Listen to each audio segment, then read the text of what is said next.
Cameron Johnson, or Cam, comes from a long line of family members who've continuously served in our nation's military, dating all the way back to the 2nd U.S. Cavalry in the Civil War. I am the only Marine out of my entire family, and I wear that proudly. It was a calling for this young man who knew what he was going to do after high school.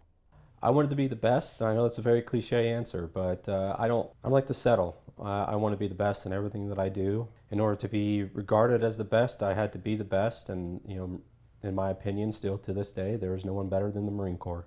Johnson enlisted in 2007 and left for boot camp in 2008, the same year the U.S. increased deployments to Iraq and Afghanistan. I was a 3531 motor transportation operator, based truck driver. At that time, I was getting ready to enlist. I wanted to be a tanker, ride around on tanks. Johnson volunteered for his first deployment, a 6-month rotation to Iraq in 2009. I would call 2009 in Iraq a bad vacation.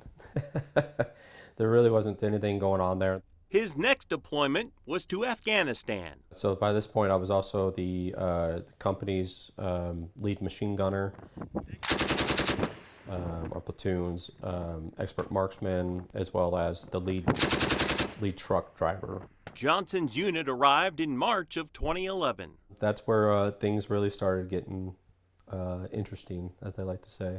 That's the first time that I had actually been in combat. It was, pretty much day one. Welcome to Afghanistan. A couple months after that, probably one of the things that I'm most proud of was that since the initial invasion of Afghanistan, my unit took on the largest Taliban attack and pushed them back with no casualties. Johnson had some close calls. A sniper hit his windshield. And on his very last day over there, we're on our way back to our base, and we go into a dried out creek bed. There was a remote controlled IED at the bed of the riverbed there, the dried out creek. And the only thing I remember is just kind of just bang and darkness, dust, and waking up. He somehow avoided major physical injury, but he did suffer a significant concussion and a traumatic brain injury. The EOD tech that was there investigating, he came up to me and he said, I just want you to know, if you were 1 foot closer or there was 1 pound more of explosive, you would not exist right now. He was presented a Purple Heart. Today, from his farmer's insurance office in Derby, Johnson says the effects of that blast 13 years later still linger. Intense migraines, sensitivity to light, and anxiety. Johnson has been with farmers for 4 years. I went from being the lowest salesman in an agency in Andover to now being able to say I own my own agency now. When asked about his active service days, Johnson says he still gets goosebumps.